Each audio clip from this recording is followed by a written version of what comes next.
Malam itu, di tengah gemerlap lampu kristal ballroom, saya berdiri diam di sudut ruangan. Suami saya naik ke atas panggung, menggandeng tangan wanita lain. Dia menyebut wanita itu sebagai wajah baru perusahaan. Dia tidak tahu satu hal. Gedung megah tempat dia mempermalukan saya malam ini. Seluruh saham perusahaan yang dia banggakan, semuanya atas nama saya. Dan dalam 5 menit, semua kebohongannya akan runtuh di depan 300 tamu undangan. Apakah saya kejam? Atau ini hanya karma yang akhirnya bekerja? Halo, sahabat. Selamat datang kembali di kanal ini, tempat kita merenung lewat kisah-kisah kehidupan. Jika cerita malam ini menyentuh hati Anda, tinggalkan jejak di kolom komentar. Sekarang, duduklah dengan tenang. Saya akan mulai dari awal. Nama saya Anindya Maheswari. Usia saya 38 tahun. Saya bekerja sebagai kepala keuangan di sebuah perusahaan properti di kawasan Sudirman, Jakarta. Sudah 12 tahun saya menjadi istri. Dan selama 12 tahun itu, saya belajar satu hal pahit, bahwa kesetiaan yang tidak dihargai hanya akan menjadi luka yang menumpuk. Suami saya bernama Galang Wibisono. Dia direktur utama perusahaan yang sama. Di mata publik, kami pasangan yang sempurna, pengusaha muda yang sukses dan istri yang setia di belakangnya. Tapi tidak ada yang tahu apa yang terjadi di balik pintu rumah kami. Banyak orang iri pada kehidupan kami. Rumah besar di kawasan elit, mobil mewah, undangan ke acara-acara penting. Dari luar, hidup saya terlihat seperti impian. Tapi di dalam rumah itu, saya hidup seperti orang asing. Tidur di ranjang yang sama dengan seseorang yang hatinya sudah pergi entah kemana. Kemewahan ternyata tidak pernah bisa mengisi kekosongan yang ditinggalkan oleh pengkhianatan. Saya menikahi Galang ketika usia saya 26.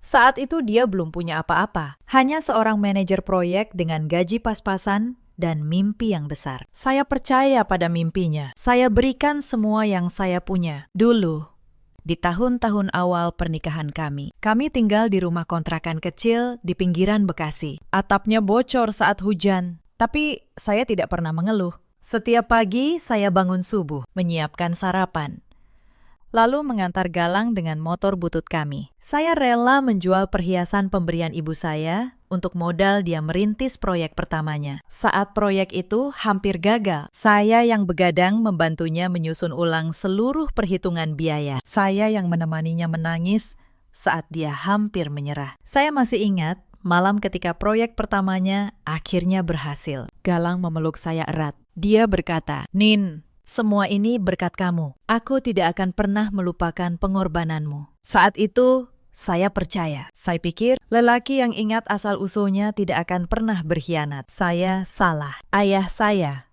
almarhum, adalah pendiri perusahaan properti itu. Sebelum beliau wafat, beliau memanggil saya ke kamarnya. Beliau berkata pelan, "Min, perusahaan ini Bapak titipkan padamu, bukan pada suamimu. Ingat itu baik-baik." Saat itu saya tidak mengerti kenapa beliau berpesan begitu. Sekarang saya mengerti. Bapak sudah bisa membaca sesuatu yang saya sendiri belum lihat. Setelah Bapak wafat, saya menyerahkan kursi direktur utama kepada Galang. Saya pikir sebagai suami, dia yang pantas memimpin di depan. Saya cukup di belakang mengurus keuangan.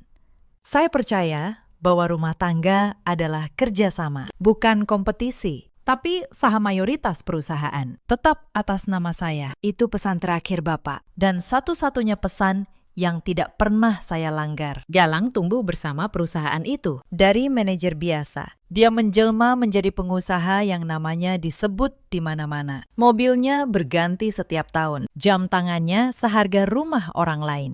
Dan perlahan, cara dia menatap saya pun berubah. Dulu dia memanggil saya dengan lembut. Sekarang dia memanggil saya hanya saat butuh tanda tangan. Dulu dia mendengarkan pendapat saya. Sekarang dia memotong kalimat saya di depan orang lain. Saya menjadi perabot di rumah saya sendiri. Ada, tapi tidak dianggap. Saya masih ingat malam ulang tahun pernikahan kami yang ke-10. Saya memasak sendiri. Rendang, opor, semua kesukaannya. Saya menunggu sampai larut. Dia pulang pukul 2 dini hari. Bau parfum wanita lain menempel di kemejanya. Saat saya tanya, dia hanya menjawab dingin. "Jangan mulai, Nin. Aku capek." Lalu dia masuk kamar dan menutup pintu, meninggalkan saya sendirian dengan meja makan yang sudah dingin. Saya tidak menangis malam itu. Saya hanya menyimpan satu hal di dalam hati. Sebuah pertanyaan yang dari hari itu tidak pernah pergi. Siapa perempuan itu? Beberapa minggu setelah malam itu, ada acara arisan keluarga besar di rumah ibu mertua. Saya datang membawa kue yang saya buat sendiri sejak subuh. Tapi, begitu saya tiba, suasananya terasa dingin. Para ipar berbisik di pojok ruangan sambil melirik saya. Bu Sukmawati menyambut tamu lain dengan hangat. Tapi pada saya hanya melempar pandangan datar. Di tengah acara, salah satu ipar saya, Dewi, berkata dengan nada sinis, "Mbak Anin ini hebat ya. Sudah belasan tahun menikah, tapi rumahnya masih sepi. Tidak ada suara anak kecil." Beberapa orang tertawa pelan. Saya menundukkan kepala, menahan perih di dada. Kue yang saya bawa dibiarkan utuh di meja, tidak disentuh siapapun. Galang ada di sana. Dia mendengar semuanya, tapi dia hanya diam, bahkan sempat tersenyum kecil, seolah menikmati. Saat itu, saya sadar, di mata keluarga ini, saya sudah lama tidak dianggap. Saya hanya menunggu giliran untuk dibuang. Malam itu, di perjalanan pulang, saya menatap jalanan dari jendela mobil. Galang menyetir dalam diam. Lalu dia berkata enteng, "Lain kali tidak usah repot bawa kue. Toh tidak ada yang makan." Saya tidak menjawab.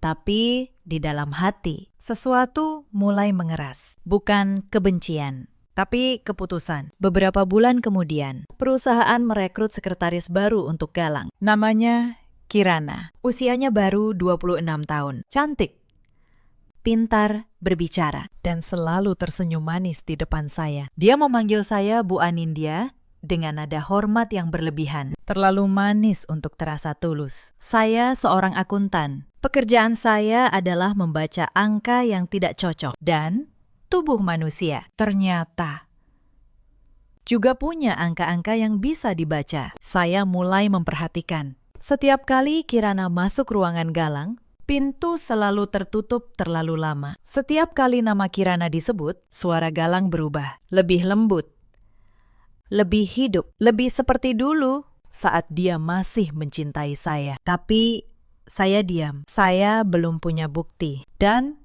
tanpa bukti, kebenaran hanya akan dianggap kecemburuan istri tua. Suatu hari, kejadian kecil membuat saya semakin yakin. Saya datang ke kantor membawa makan siang untuk Galang, seperti yang biasa saya lakukan. Tapi saat saya buka pintu ruangannya, Kirana sedang duduk di tepi mejanya, terlalu dekat, tertawa terlalu lepas. Begitu melihat saya, Kirana berdiri perlahan, tanpa rasa bersalah sedikit pun. "Oh, Bu Anindya," katanya dengan senyum manis yang menyebalkan. "Bapak sedang sibuk sekali. Mungkin lain kali ibu telepon dulu sebelum datang." Disuruh menelpon dulu sebelum menemui suami saya sendiri di kantor yang dibangun ayah saya. Saya hanya tersenyum tipis, meletakkan kotak makan di meja, lalu pergi. Tapi di lift, tangan saya gemetar. Bukan karena takut, tapi karena marah yang saya tahan terlalu dalam. Di rumah pun, keadaan semakin buruk. Galang mulai sering menginap di luar dengan alasan dinas. Uang belanja rumah dia kurangi, sementara gaya hidupnya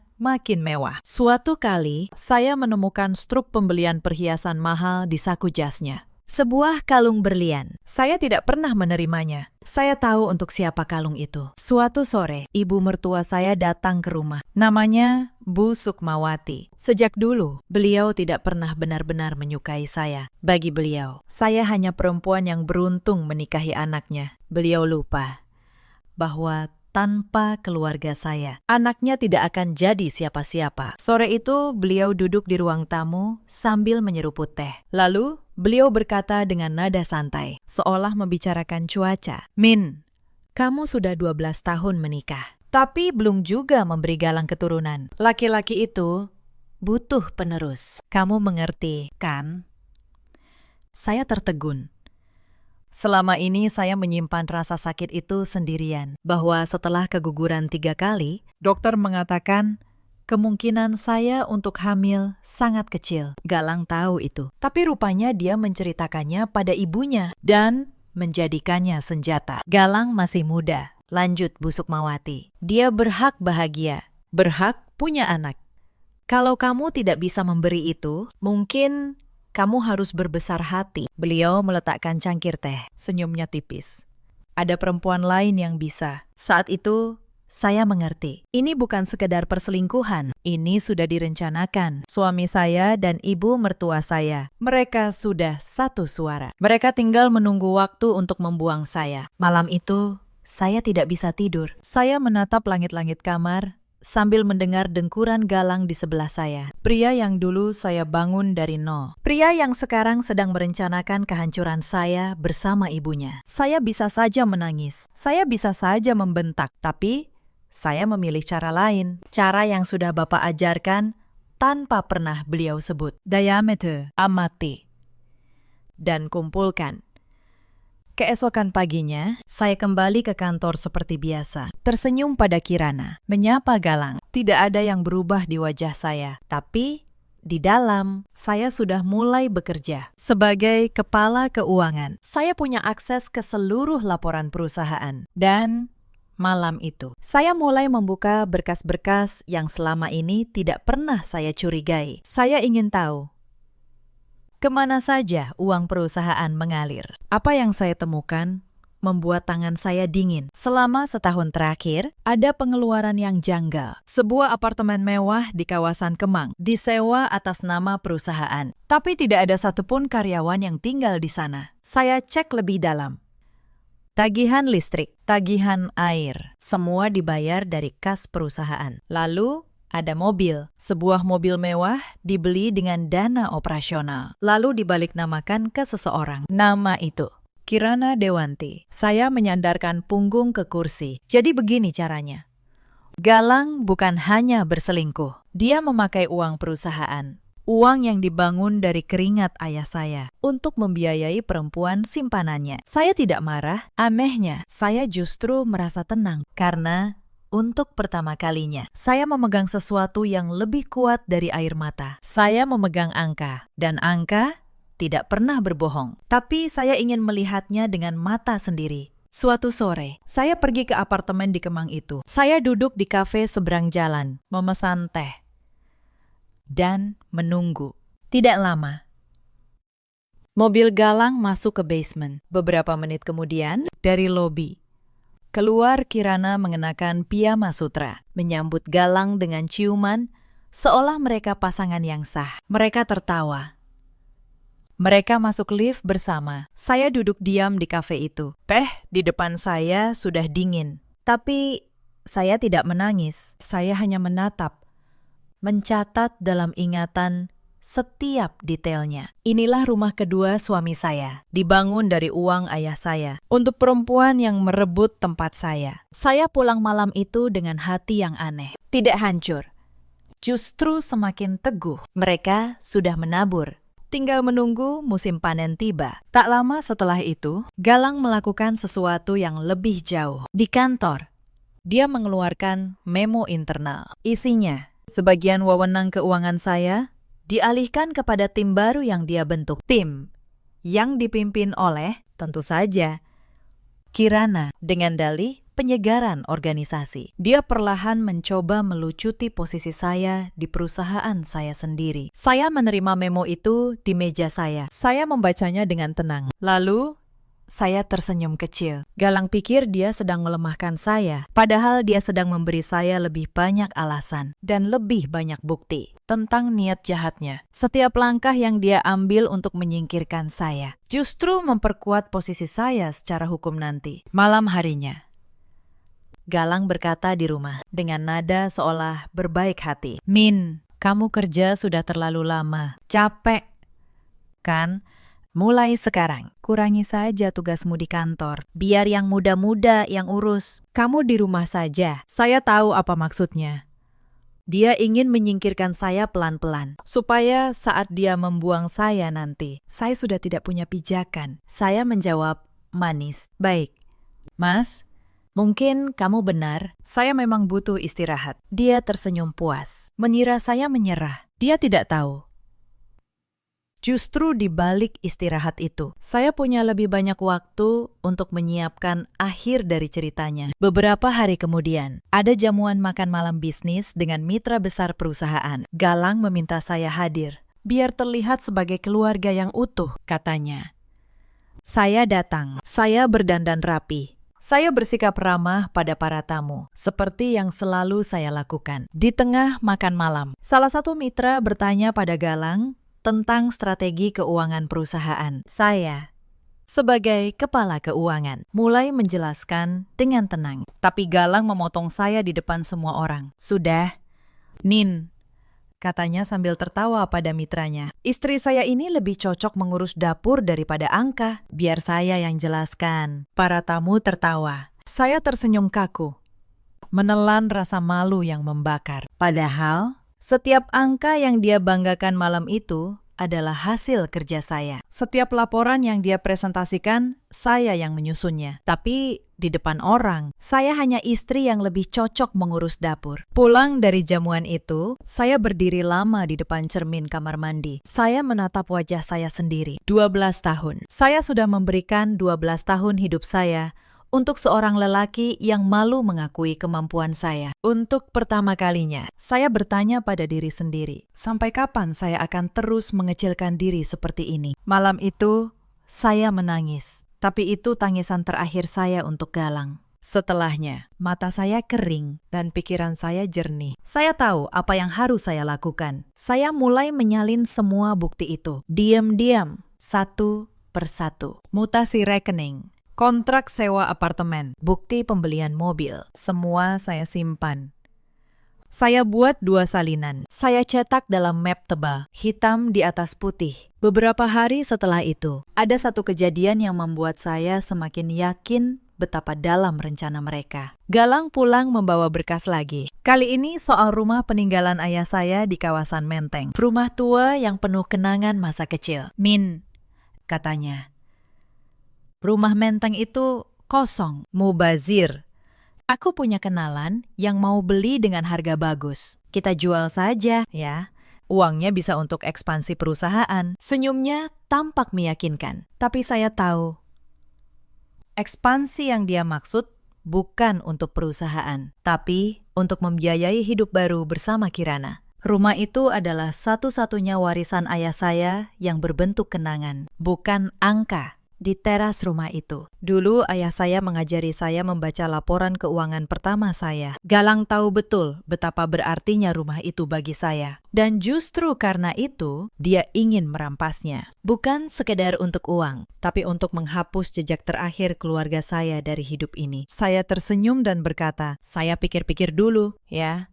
Mas, rumah itu banyak kenangannya. Galang mengernyit, tapi tidak memaksa. Dia tidak tahu. Malam itu saya menambahkan satu lagi catatan ke dalam map bukti saya tentang bagaimana suami saya satu persatu mencoba menelan semua yang menjadi hak saya. Tapi saya belum berhenti di situ. Saya butuh lebih dari sekedar bukti keuangan. Saya butuh tahu sejauh apa rencana mereka. Saya mulai memperhatikan ponsel Galang, bukan membaca diam-diam. Saya hanya mengamati. Setiap kali ada notifikasi tertentu, wajahnya berubah.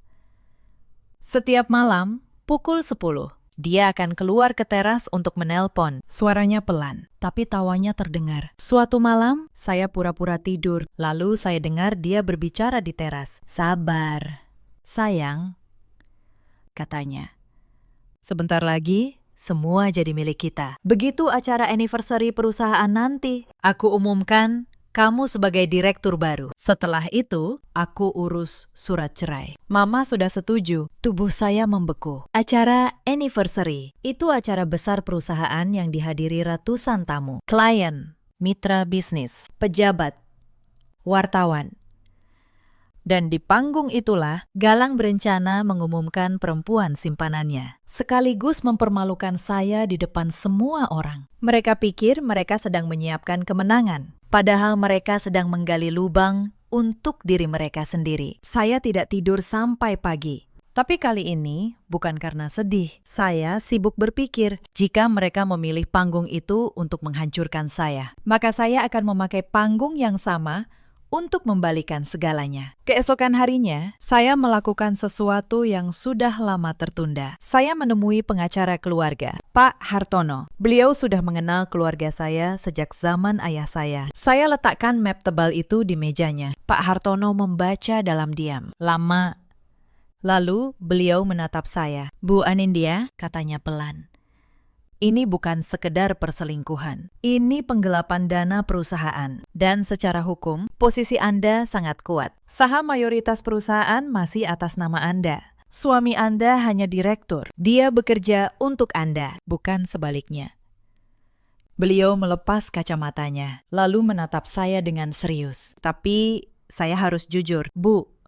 Begitu Anda bergerak, tidak ada jalan kembali. Suami Anda, ibu mertua Anda, semua akan melawan. Mereka akan mencoba memutarbalikkan fakta. Mereka mungkin akan menyerang nama baik Anda. Apakah Anda siap? Saya terdiam sejenak. Lalu, saya mengangguk mantap. Pakistan, saya sudah 12 tahun hidup dalam ketakutan akan dibuang. Tidak ada yang lebih menakutkan dari itu. Sekarang saya tidak takut apa-apa lagi. Saya siap.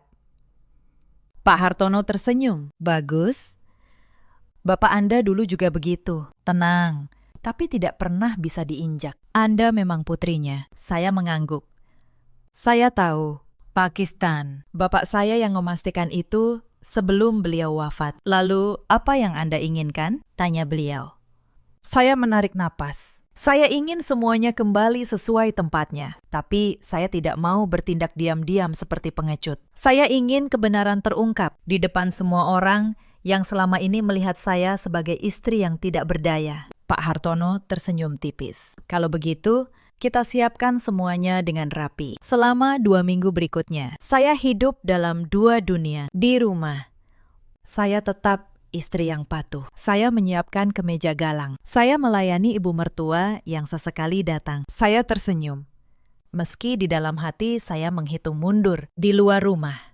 Saya bekerja bersama Pak Hartono. Kami menyusun ulang struktur kepemilikan saham. Kami siapkan surat resmi yang menegaskan posisi saya sebagai pemegang saham mayoritas. Kami kumpulkan setiap bukti penggelapan dana, lengkap dengan tanggal dan nominal. Saya juga melakukan satu hal lagi. Diam-diam, saya menemui beberapa orang kunci di perusahaan. Pak Budi, kepala bagian legal yang sudah bekerja sejak zaman ayah saya. Bu Ratih, manajer operasional yang loyal. Mereka adalah orang-orang yang mengenal nilai sebenarnya dari perusahaan ini. Saya jelaskan semuanya, dan mereka berdiri di pihak saya. Saya masih ingat pertemuan dengan Pak Budi. Beliau sudah tua, rambutnya memutih saat saya tunjukkan bukti-bukti itu. Beliau menghela napas panjang. Bu Anindya, katanya pelan.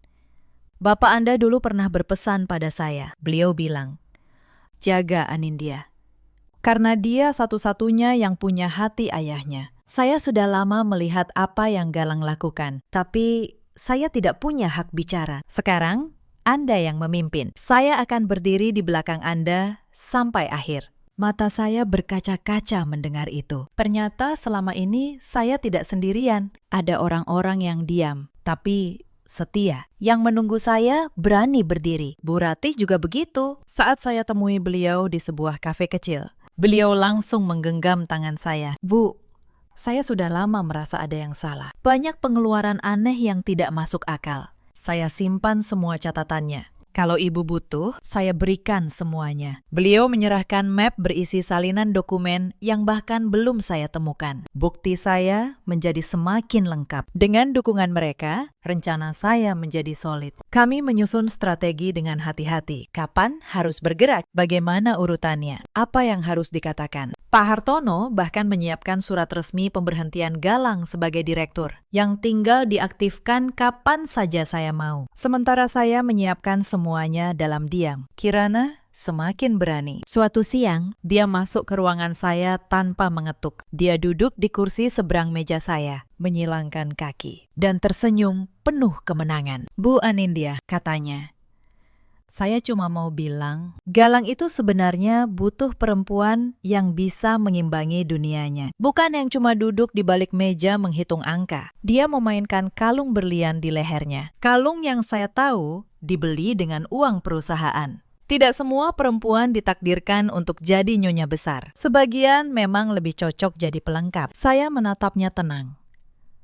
Tidak marah. Justru saya merasa kasihan. Perempuan ini begitu yakin sudah menang, sampai lupa bahwa dia hanya bidak di papan yang saya kuasai. Kamu benar, Kirana, kata saya pelan. Tidak semua perempuan ditakdirkan jadi nyonya besar. Kita lihat saja nanti siapa yang tetap berdiri di akhir. Kirana tertawa, mengira saya menyerah. Dia keluar dengan langkah penuh percaya diri. Dia tidak tahu kalimat saya itu adalah janji, bukan kekalahan. Saya tidak ingin sekadar membalas. Saya ingin keadilan.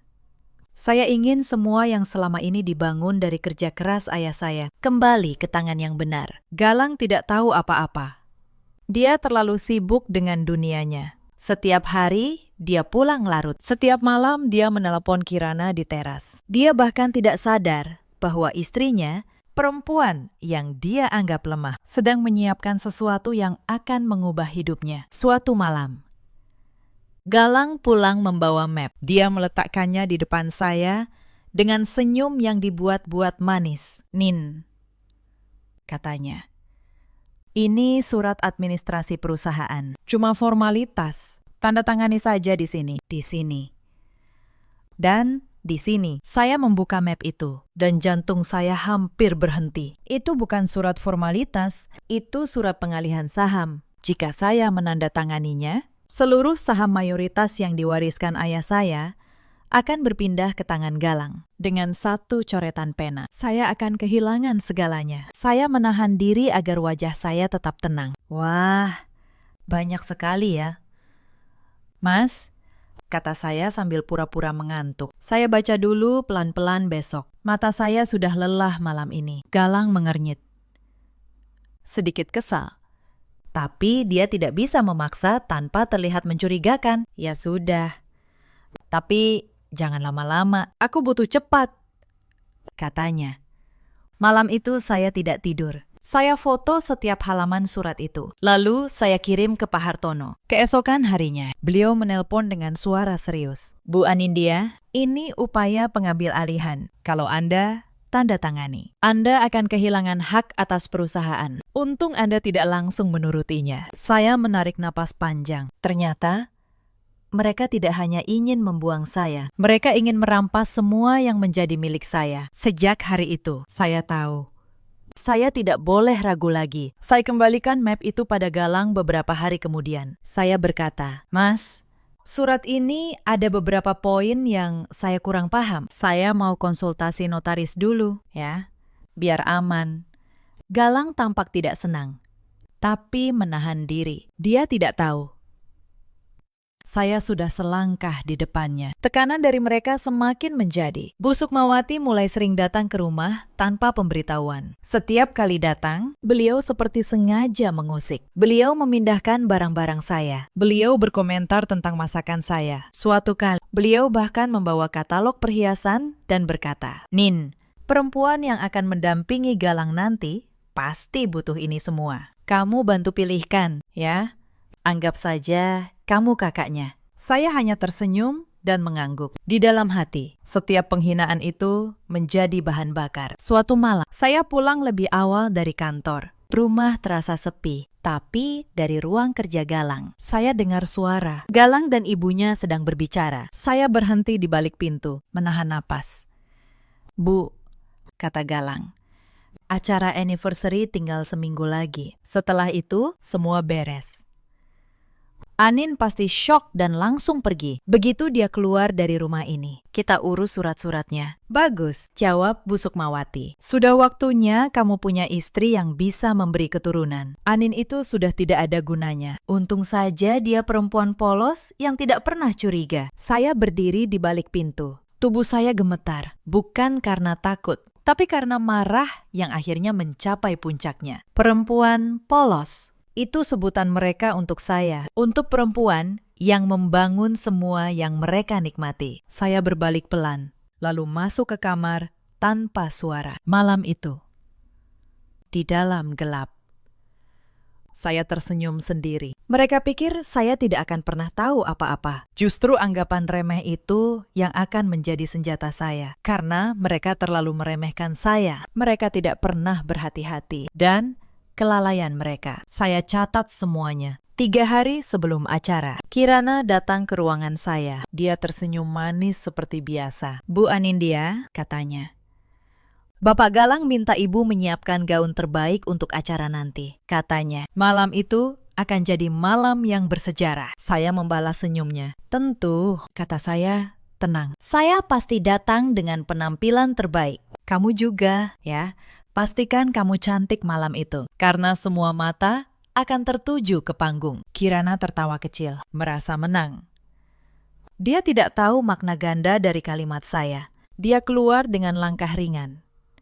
Dan saya menatap punggungnya sambil berpikir, nikmatilah hari-harimu yang tersisa. Malam sebelum acara, saya berdiri di depan cermin. Saya menatap perempuan di pantulan itu. 12 tahun dia mengorbankan diri. 12 tahun dia mengecilkan dirinya supaya suaminya terlihat besar. Tapi malam besok, perempuan itu akan berhenti menjadi bayangan. Saya tidur nyenyak malam itu. Untuk pertama kalinya dalam waktu yang sangat lama, hari acara pun tiba. Pagi itu, saya bangun lebih awal dari biasanya. Saya duduk sejenak di tepi tempat tidur, menarik napas dalam-dalam. Hari ini, segalanya akan berubah. Saya menelpon Pak Hartono untuk memastikan semua dokumen sudah siap. Saya menghubungi Pak Budi dan Bu Ratih, memastikan mereka akan hadir tepat waktu dengan map bukti masing-masing.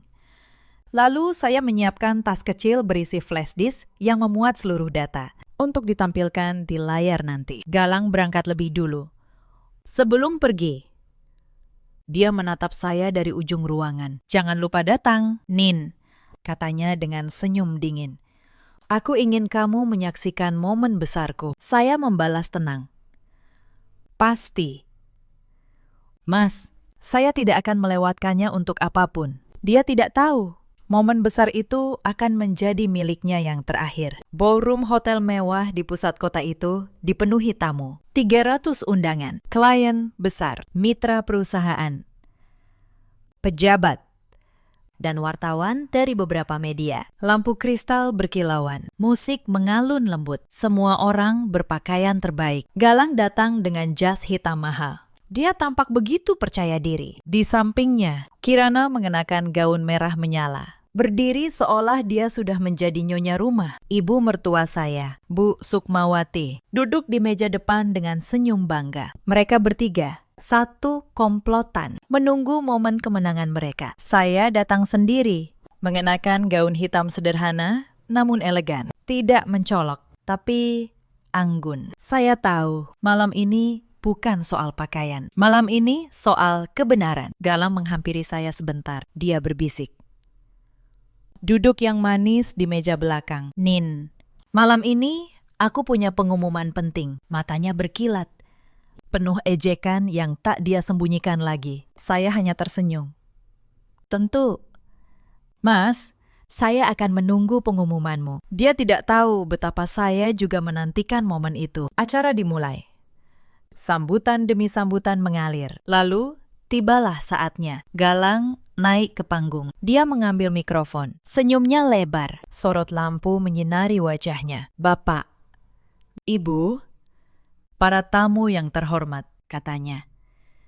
"Malam ini bukan sekadar perayaan ulang tahun perusahaan. Malam ini, saya ingin memperkenalkan wajah baru yang akan membawa perusahaan ini ke masa depan." Dia menoleh ke arah Kirana, mengulurkan tangan. Kirana naik ke panggung dengan anggun. Di tengah tepuk tangan yang bingung dari para tamu. "Perkenalkan," lanjut Galang, "Kirana Dewanti. Mulai malam ini, dia akan menjadi direktur baru di perusahaan kita." Dia berhenti sejenak, lalu menambahkan dengan nada sinis, "Dan bagi yang bertanya soal istri saya, mari kita doakan saja. Tidak semua perempuan ditakdirkan untuk mendampingi seorang pemimpin. Ruangan riuh dengan bisik-bisik. Beberapa tamu menoleh ke arah saya dengan tatapan kasihan. Bu Sukmawati tersenyum puas. Kirana berdiri di panggung, menikmati setiap detik. Inilah momen yang mereka rencanakan. Mempermalukan saya di depan 300 orang. Saya berdiri dari kursi. Pelan. Tenang. Semua mata mulai tertuju pada saya. Saya melangkah ke arah panggung dengan kepala tegak dan punggung lurus. Di belakang saya,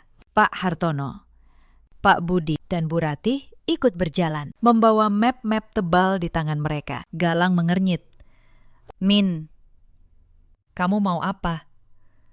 Ini bukan tempatmu. Saya naik ke panggung. Saya ambil mikrofon kedua. Lalu, saya menghadap para tamu. Suara saya tenang, tapi jelas terdengar ke seluruh ruangan. Selamat malam, Bapak dan Ibu sekalian, kata saya.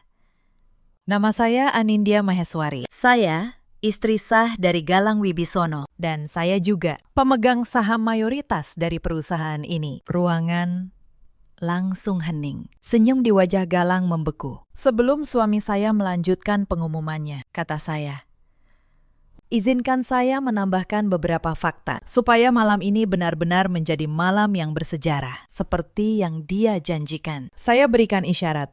Pak Budi maju, membuka map pertama. Layar besar di belakang panggung menyala, menampilkan dokumen demi dokumen. Perusahaan ini didirikan oleh ayah saya, kata saya, sebelum beliau wafat. Seluruh saham mayoritas diwariskan atas nama saya, bukan atas nama suami saya. Galang hanyalah direktur utama. Dia bekerja untuk perusahaan ini. Untuk saya, bukan sebaliknya. Di layar muncul sertifikat kepemilikan saham. Jelas terlihat nama saya, Anindya Maheswari, sebagai pemegang 51% saham perusahaan. Tamu-tamu mulai berbisik. Beberapa mitra bisnis saling pandang dengan wajah terkejut. Selama ini mereka mengira Galang pemilik segalanya. Ternyata dia hanya pegawai dengan kursi pinjaman. Wajah Galang pucat, bibirnya bergetar.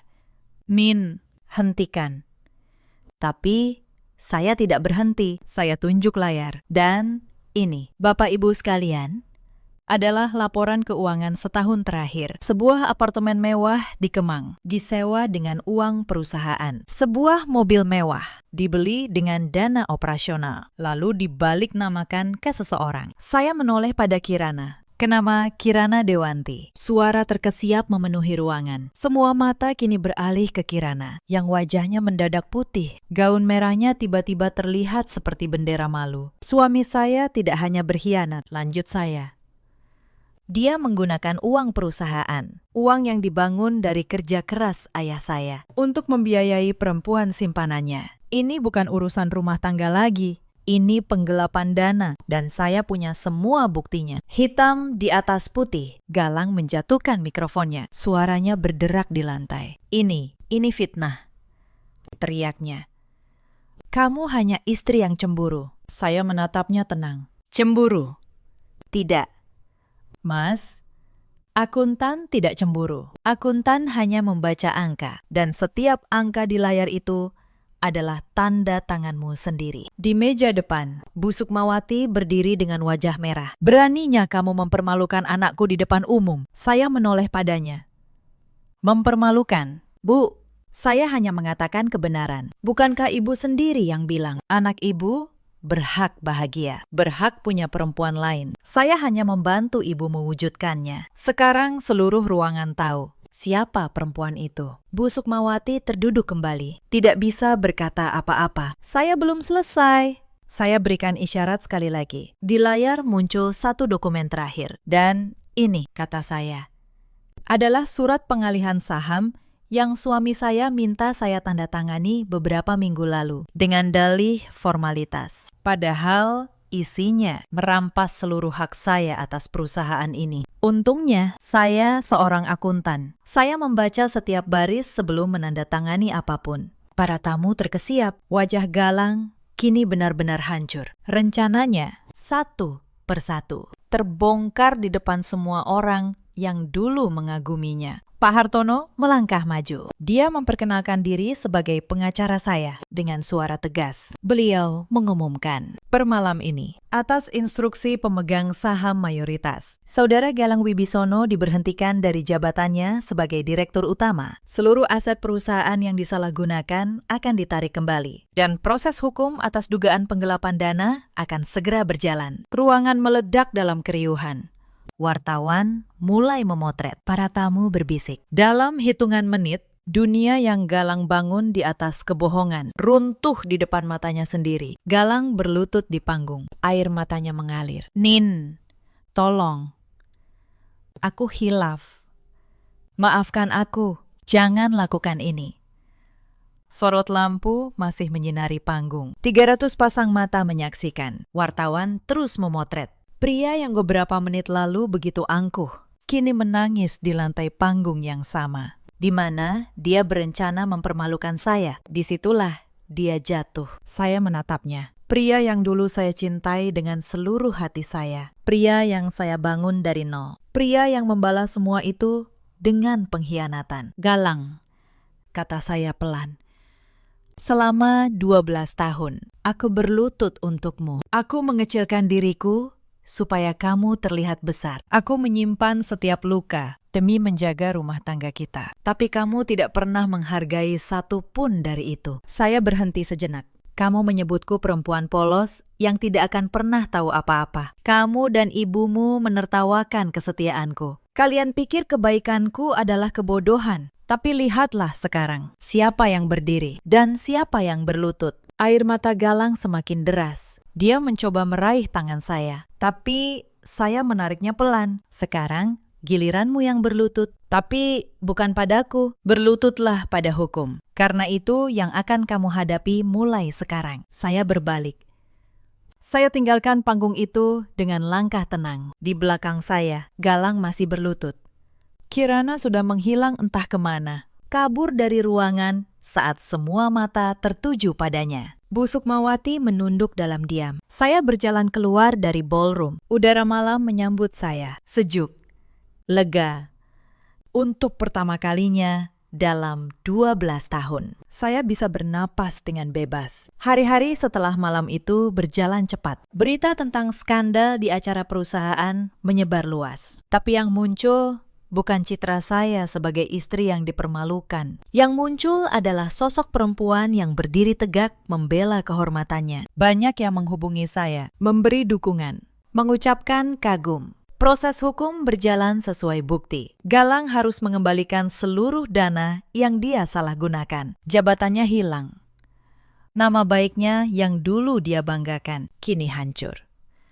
Apartemen mewah di Kemang ditarik kembali oleh perusahaan. Mobil mewah itu disita. Semua kemewahan yang dia tumpuk di atas pengkhianatan lenyap dalam sekejap. Para mitra bisnis yang dulu menghormati Galang kini berbalik. Satu persatu kontrak kerjasama dialihkan kepada saya sebagai pemegang sah perusahaan. Beberapa klien bahkan menelpon langsung mengucapkan dukungan. Bu Anindya, kata salah satu dari mereka, kami selalu tahu siapa otak di balik perusahaan ini. Kami senang akhirnya Anda yang memimpin di depan. Kata-kata itu menyembuhkan luka yang sudah lama saya simpan. Galang mencoba melawan. Dia menyewa pengacara untuk menggugat balik. Tapi setiap dokumen yang saya miliki terlalu kuat. Saham atas nama saya, bukti penggelapan dana, semuanya sah dan lengkap. Pengacaranya sendiri akhirnya menyerah. Galang kalah di setiap sudut. Kirana menghilang tak lama setelah malam itu. Begitu Galang tidak lagi punya kuasa dan uang, dia pergi tanpa menoleh. Rupanya, cinta yang dia tawarkan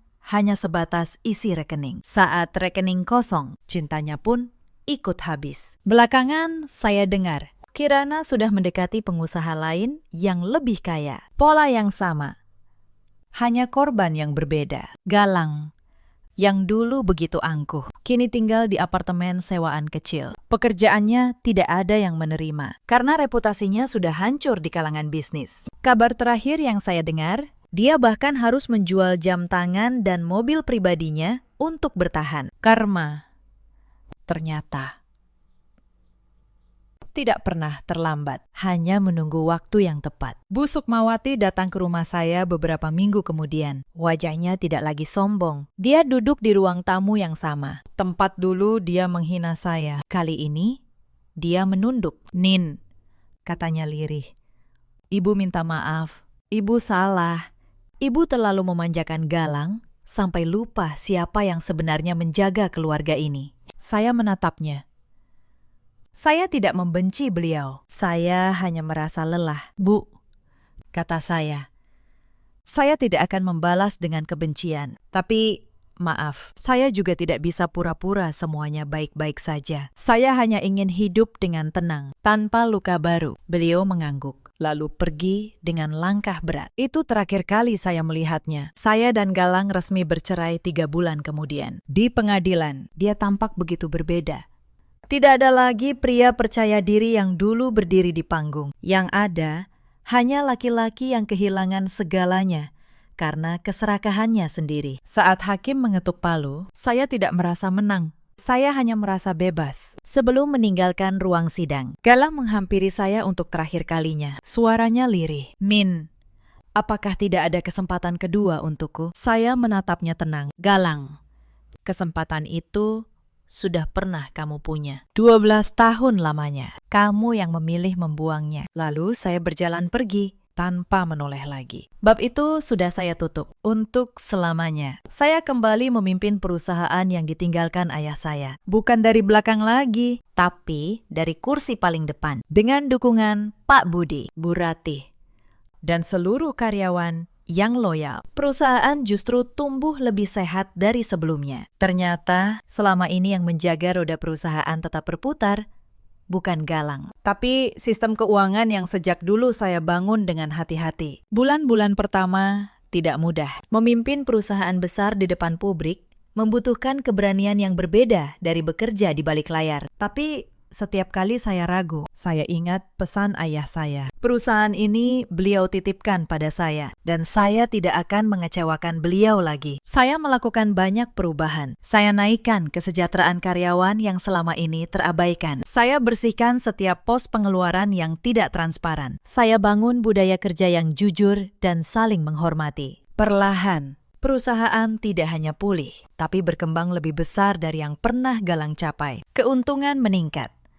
Reputasi membaik, dan untuk pertama kalinya, semua orang tahu siapa pemimpin sebenarnya. Suatu sore, saya duduk di teras rumah, secangkir teh hangat di tangan. Matahari mulai turun, mewarnai langit dengan jingga yang lembut. Saya menatap ke kejauhan, dan untuk pertama kalinya, saya merasa damai sepenuhnya. Ponsel saya berdering, sebuah pesan dari seorang sahabat lama. "Nin, kapan-kapan mari makan malam. Aku bangga padamu. Kamu perempuan paling kuat yang aku kenal." Saya tersenyum membacanya.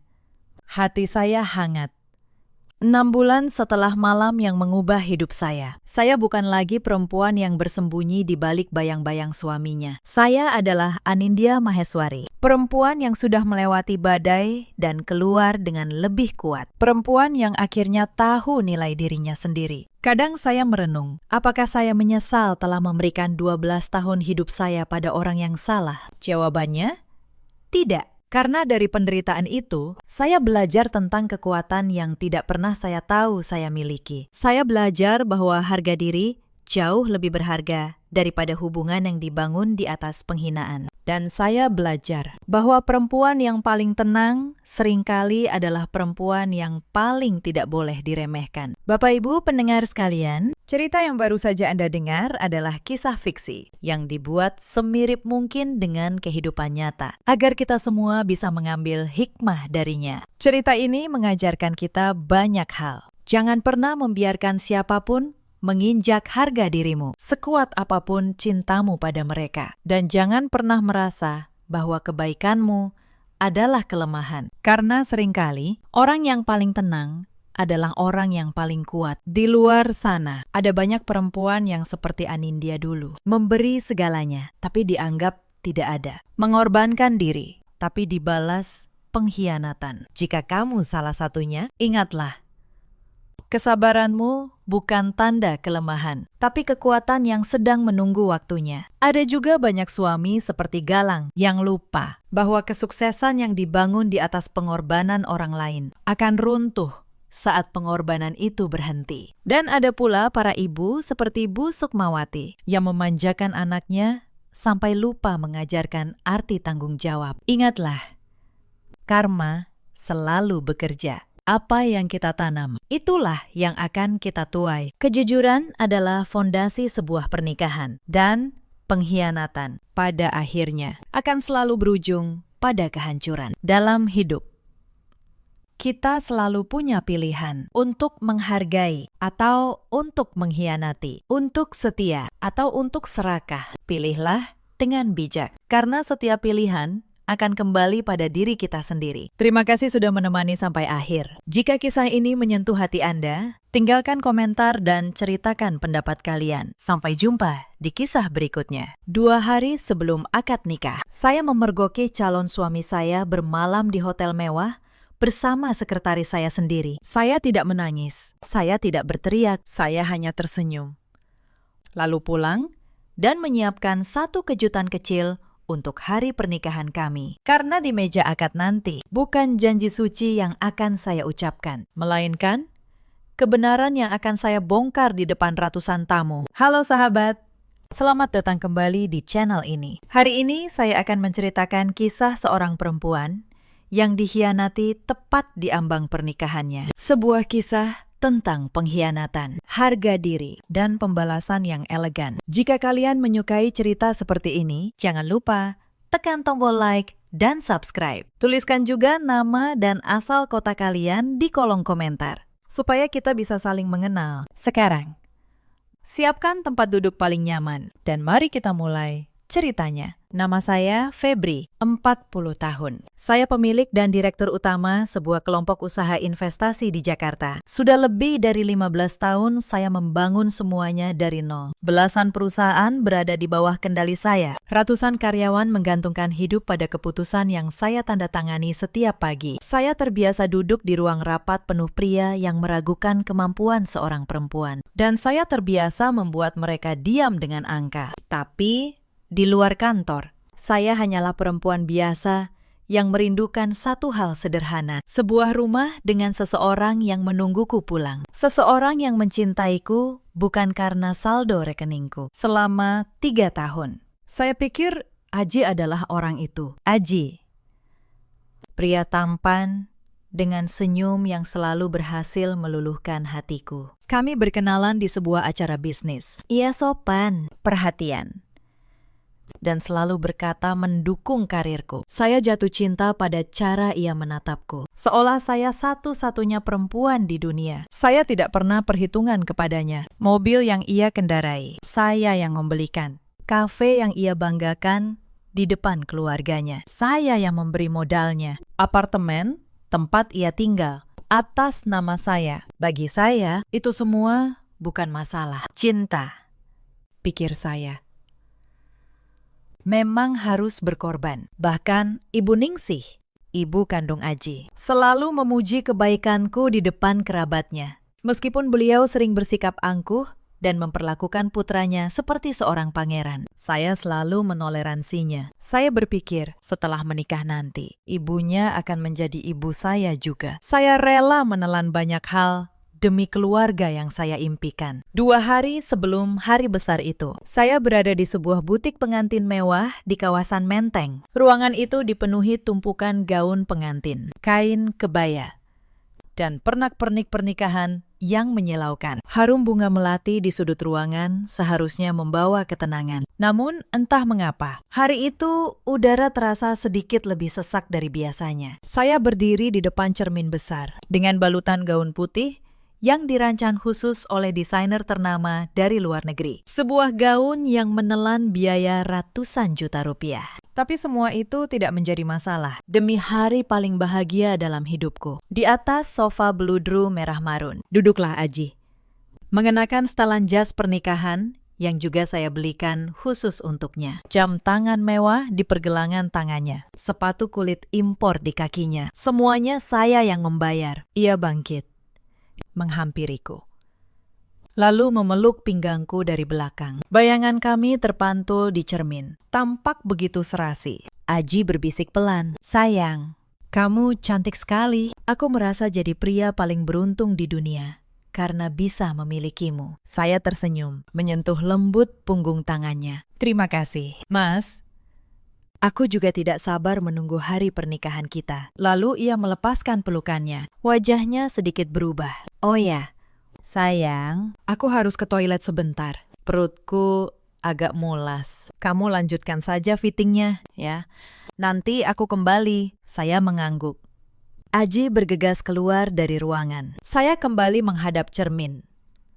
Namun ada sesuatu yang ganjil. Punggung Aji terlihat tegang dan ponselnya yang biasa ia letakkan sembarangan di meja. Kali ini ia genggam erat saat keluar. Entah dorongan dari mana. Saya minta izin pada penata rias untuk istirahat sebentar. Saya melepas sebagian gaun, mengenakan mantel panjang, lalu berjalan keluar, mengikuti arah Aji pergi. Bukan ke toilet, ia justru menuju lift. Turun ke basement parkir. Saya bersembunyi di balik pilar, menatap mobil yang saya belikan untuknya, melaju keluar dari gedung. Sesuatu di dalam dadaku berkata, "Ikuti dia."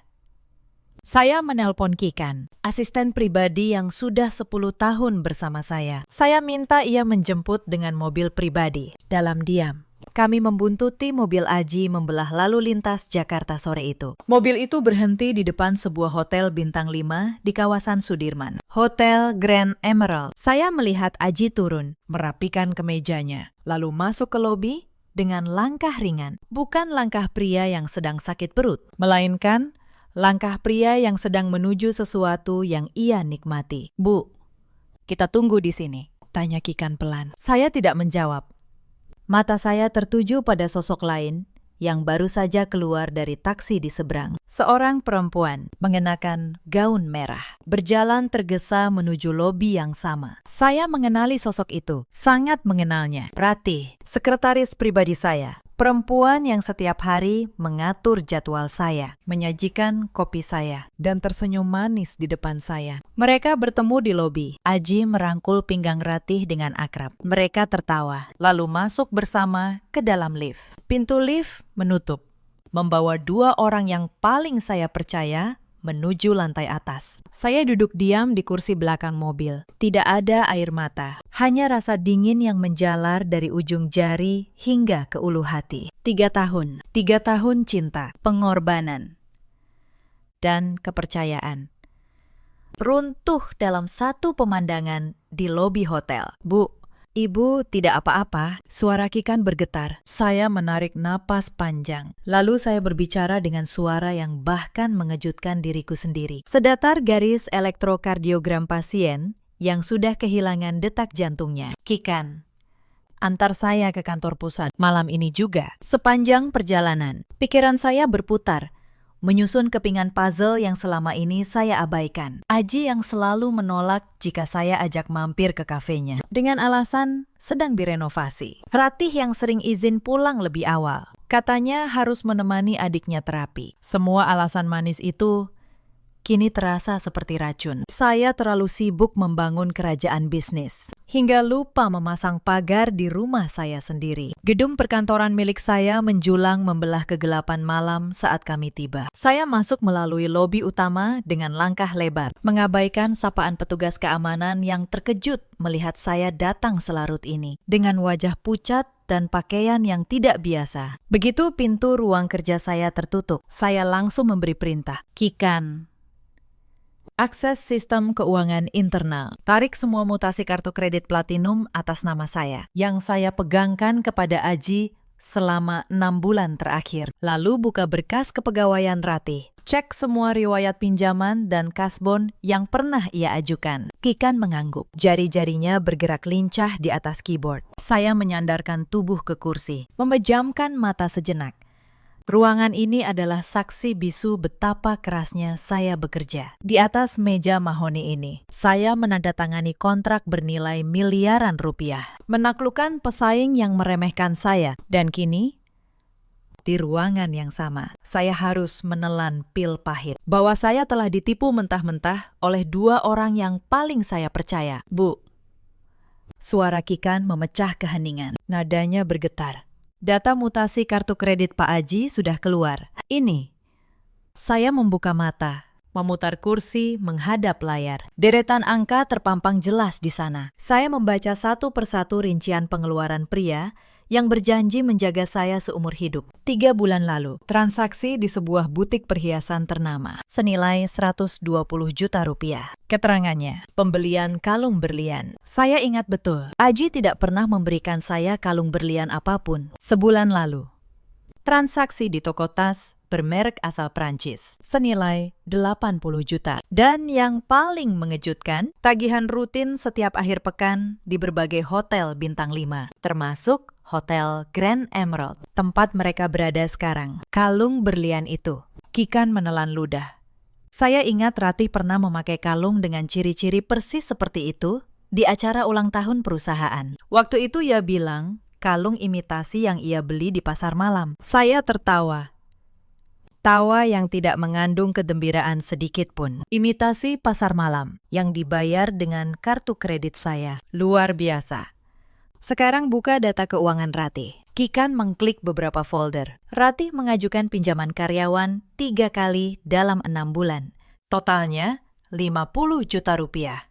Alasannya untuk biaya operasi jantung adiknya. Tapi, Bu, saya baru saja melacak aliran dananya. Uang itu tidak pernah masuk ke rumah sakit manapun. Uang itu ditransfer ke sebuah perusahaan pengembang properti. Ini uang muka untuk 1 unit apartemen studio di Jakarta Selatan. Rasa mual mengocok perut saya. Saya mengepalkan tangan kuat-kuat hingga buku-buku jari memutih. Adik yang sakit, operasi jantung. Semua itu hanyalah narasi murahan untuk memeras simpati. Dan saya, dengan bodohnya, menyetujui setiap pengajuan tanpa verifikasi ulang. Karena saya terlalu mempercayai wajah lugu itu. Aji dan Ratih tidak hanya mengkhianati cinta saya. Mereka merampok saya, mereka melecehkan kecerdasan saya, dan mereka menginjak harga diri saya. Tepat di bawah hidung saya sendiri. Di tengah keheningan itu, ponsel saya berdering nyaring. Layarnya menampilkan satu nama. Ibu Ningsih, ibu kandung Aji. Saya menatap layar itu beberapa detik, lalu menarik napas dan mengangkatnya. Febri, anakku. Suara Ibu Ningsih terdengar manis seperti biasa. Kamu sudah di rumah. Besok kita harus datang pagi-pagi ke gedung untuk gladi resik. Ibu sudah menyiapkan kebaya termahal untuk hari bahagia kalian. Pokoknya, semua harus sempurna, ya. Saya menatap layar monitor yang masih memampangkan bukti pengkhianatan putranya. Lalu saya menjawab dengan suara yang sehalus sutra. Tentu. Bu, saya akan pastikan semuanya sempurna. Bahkan lebih sempurna dari yang ibu bayangkan. Saya menutup telepon. Sebuah rencana mulai terbentuk di kepala saya. Bukan rencana balas dendam yang penuh amarah dan teriakan. Melainkan sesuatu yang jauh lebih dingin, lebih rapi, dan lebih mematikan. Saya tidak akan membatalkan pernikahan ini lewat pesan singkat. Tidak. Saya akan membiarkan mereka berdiri di altar, tersenyum penuh percaya diri, sebelum saya runtuhkan semuanya di hadapan ratusan saksi. Tapi malam itu, mereka tidak tahu apa yang sudah saya siapkan. Malam berikutnya, di apartemen saya yang sunyi, saya tidak tidur. Saya duduk di depan meja, menatap sebuah kotak beludru hitam berisi kunci cadangan apartemen yang selama ini dipegang Aji. Saya mengambil ponsel dan menghubungi manajemen gedung. Selamat malam. Ini Febri dari unit 22B. Saya ingin melaporkan kunci akses unit saya hilang. Tolong ubah seluruh kode pengunci digital di pintu saya malam ini juga. Dan nonaktifkan semua kartu akses tambahan yang terdaftar atas nama Aji. Setelah urusan kunci selesai, saya beralih ke tugas yang jauh lebih krusial. Saya membuka laptop dan masuk ke server perusahaan. Sebagai pemilik, saya memiliki akses ke semua log aktivitas digital karyawan, termasuk Ratih. Saya menemukan bahwa selama berbulan-bulan, ia menggunakan komputer kantor untuk membuat dokumen medis palsu atas nama adiknya. Ia rapi, tapi tidak cukup pintar di hadapan sistem keamanan yang saya bangun sendiri. Semua bukti pemalsuan itu saya pindahkan ke sebuah folder. Saya beri nama folder itu kado pernikahan. Lalu, saya menghubungi Kikan. Kikan, satu tugas lagi, cari Pak Danu, sopir pribadi yang sering mengantar Aji. Saya ingin tahu apa yang ia lihat selama ini. Pagi terakhir, sebelum hari besar itu, saya datang lebih awal ke rumah Ibu Ningsih. Bukan untuk membantu, melainkan untuk memulai fase pertama. Saya melihat Aji mondar-mandir di ruang tengah dengan wajah tegang. Ia terus menempelkan ponsel ke telinga. Namun panggilannya tak kunjung dijawab. Kenapa wajahmu tegang sekali? Ini hari besar kita. Harusnya kamu senang. Sapa saya sambil menyesap teh hangat. Aji menoleh, mencoba menyembunyikan kepanikan. Februari, ini aneh sekali. Tadi malam aku mau ambil seserahan tambahan ke apartemen, tapi kartu aksesku tidak bisa dipakai. Lalu, pagi ini aku mau bayar sewa mobil pengantin, tapi kartu kreditnya juga ditolak. Ada apa? Ya, sayang. Saya meletakkan cangkir teh dengan perlahan, menimbulkan bunyi denting kecil yang tajam. Mungkin itu karena saya baru saja memperketat keamanan aset saya. Kamu tahu, belakangan banyak kasus pencurian identitas. Saya tidak mau sesuatu yang buruk terjadi pada kita sebelum sah menjadi suami istri. Tapi kenapa kartu aksesku ke apartemenmu juga dimatikan? Aku jadi tidak bisa masuk ke rumah calon istriku sendiri. Nada Aji mulai meninggi karena frustrasi. Sabar, Mas. Nanti setelah akad nikah, semua akan kembali normal. Kamu akan punya akses ke segalanya. Saya tersenyum manis. Sebuah janji yang sengaja saya buat untuk meredakannya. Tapi ia tidak tahu. Segalanya yang saya maksud bukanlah yang ia bayangkan. Siang itu, ketika saya sedang berbicara dengan Ratih di teras, saya sengaja menepuk bahunya lembut. Sentuhan yang membuatnya berjingkat ketakutan. Ratih, kamu tidak perlu khawatir. Besok di acara pernikahan, saya sudah menyiapkan kejutan khusus untukmu. Sebagai tanda terima kasih atas semua bantuanmu selama ini. Kamu harus datang, ya.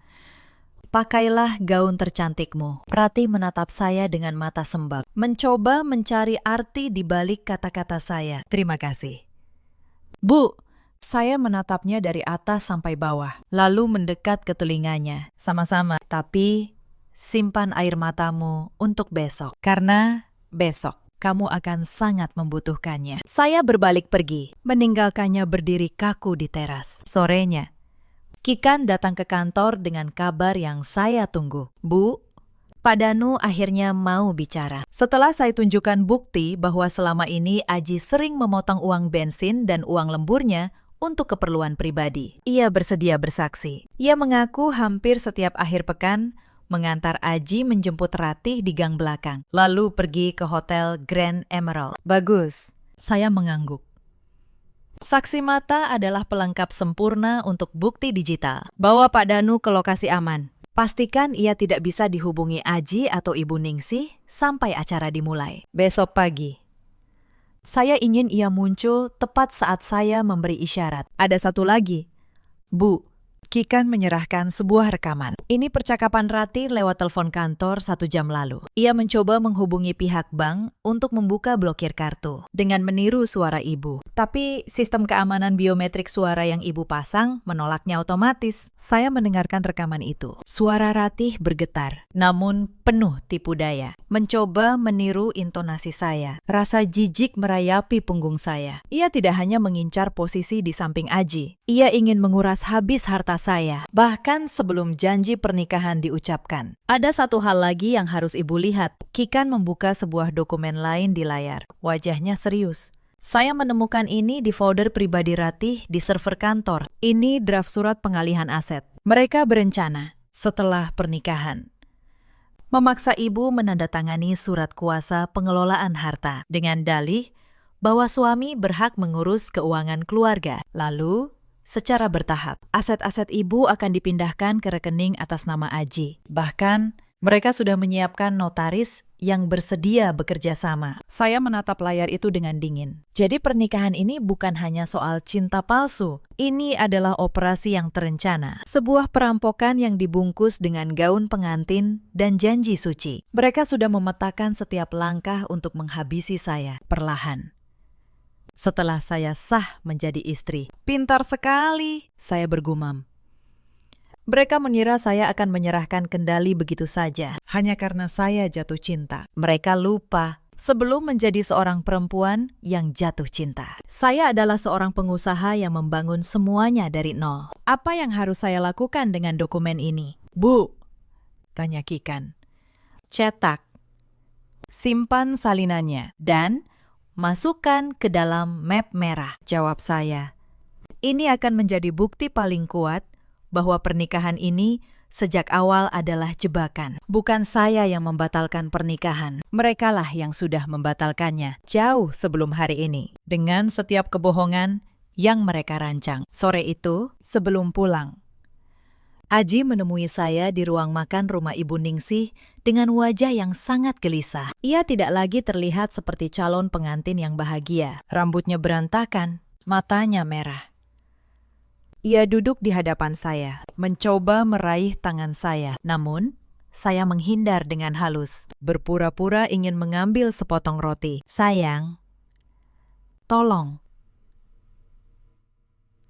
Ini sudah sangat mendesak, ucapnya dengan nada memohon. Vendor gedung menelpon. Kalau pelunasan tidak dilakukan dalam 2 jam ke depan, dekorasi utama akan dibongkar. Kenapa kamu masih setenang ini? Apa kamu tidak peduli pada nama baik kita? Saya menatapnya dengan pandangan yang sulit diartikan. Nama baik kita. Bukankah selama ini saya yang memberikan segalanya untuk menjaga nama baik itu? Mobil, apartemen, modal, kafe, semuanya saya beri agar kamu terlihat sukses di mata keluargamu. Dan sekarang, di saat saya sedang memperkuat sistem keamanan keuangan saya, kamu malah meragukan saya. Tapi ini bukan waktunya untuk menguji sistem. Februari, ini pernikahan kita. Aji memukul meja. Frustrasi.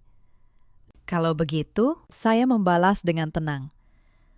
Kenapa kamu tidak memakai uang pribadimu? Di mana semua keuntungan kafe yang selalu kamu banggakan di depan Ibu Ningsih? Di mana uang yang selama ini kamu ambil dari rekening operasional kantor? Dengan alasan keperluan mendesak. Aji terkejut.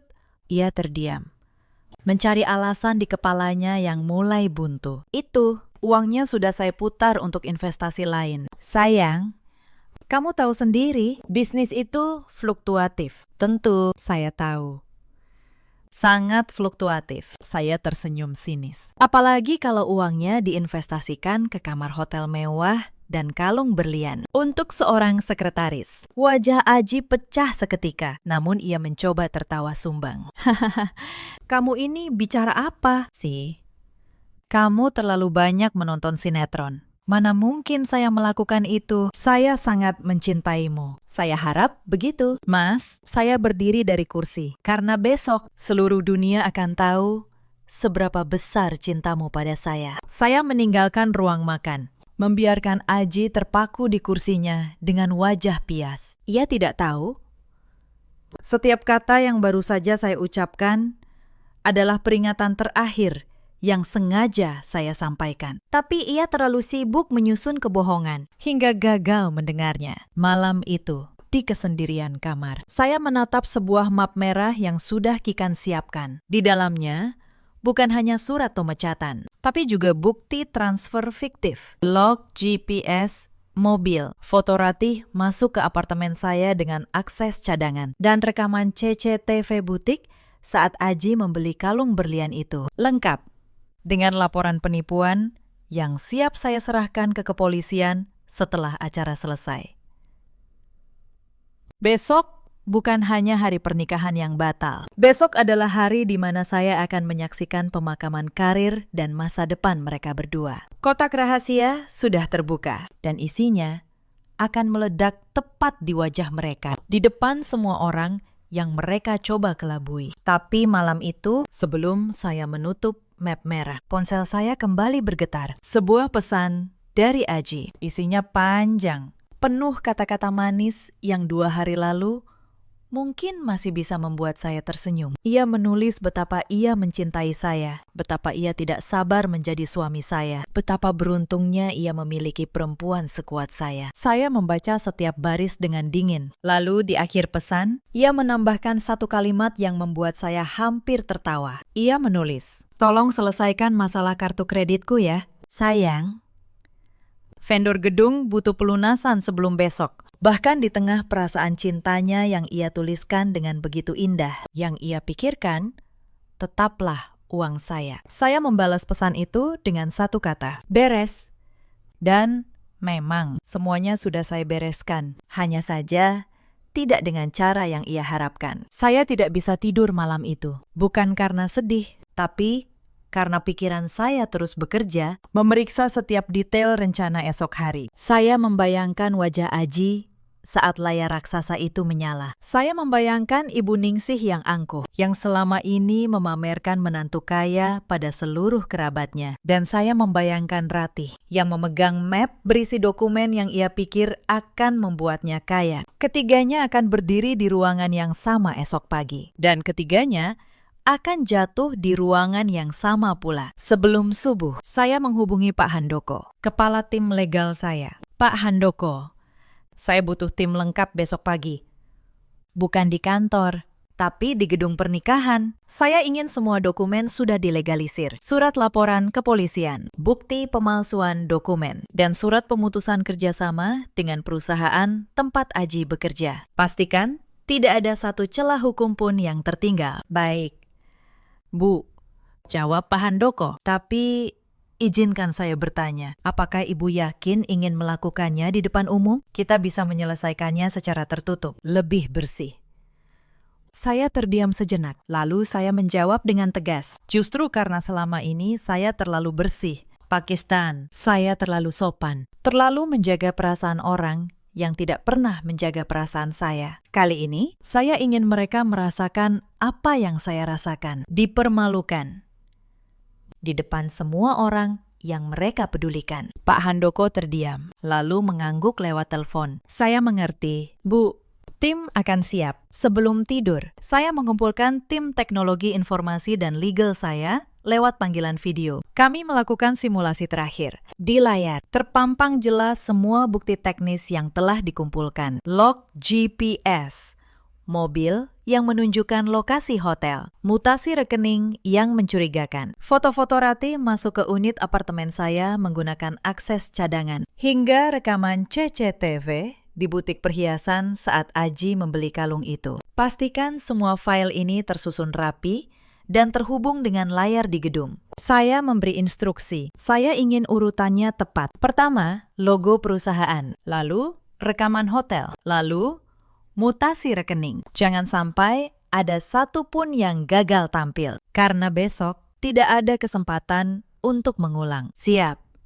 Bu, jawab kepala tim teknologi. Semua sudah kami uji 3 kali. Tidak akan ada kebocoran. Dan tidak akan ada kesalahan. Saya menutup panggilan. Lalu saya memandangi langit-langit kamar dalam kegelapan. Esok pagi, drama yang sesungguhnya akan dimulai. Pagi hari pernikahan tiba. Jakarta diguyur sisa hujan semalam. Namun, langit perlahan cerah. Seolah alam sedang mencuci bersih sisa kenaifan saya yang masih tertinggal. Saya bangun, mandi, dan duduk di depan meja rias. Penata rias datang, mendandani saya dengan riasan pengantin yang anggun. Di cermin, saya melihat seorang perempuan yang tampak bahagia. Tapi di balik riasan itu, ada seorang perempuan yang sedang bersiap untuk pertempuran. Sebelum berangkat, saya membuka laptop sekali lagi. Saya memastikan semua file sudah tersimpan rapi di dalam flash disk yang dipegang Kikan. Log GPS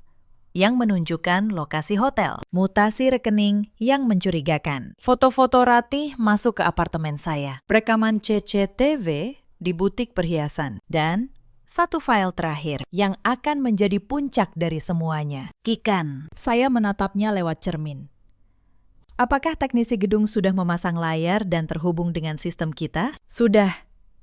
Bu, Layar raksasa di belakang meja akad sudah siap. Awalnya, panitia menyiapkannya untuk menampilkan video perjalanan cinta Ibu dan Pak Aji. Tapi sekarang, layar itu terhubung langsung dengan flash disk yang saya pegang. Cukup satu isyarat dari Ibu. Dan semuanya akan tampil di sana. Saya mengangguk. Sempurna. Hari ini, semua orang akan melihat perjalanan cinta yang sesungguhnya. Rombongan mobil mewah menjemput saya menuju gedung pernikahan. Di dalam hati, saya menyapa pagi dengan keyakinan penuh. Penyambutan palsu yang manis akan segera berubah menjadi badai. Saat mobil tiba di depan lobi, saya melihat Aji dan keluarganya berdiri menyambut dengan senyum lebar. Ibu Ningsih tampak sangat bangga, mengenakan perhiasan emas di sekujur tubuhnya. Perhiasan yang saya tahu pasti dibeli dengan uang yang bukan miliknya. Di barisan belakang, staf Ratih berdiri, memegang sebuah tas kerja yang ia kira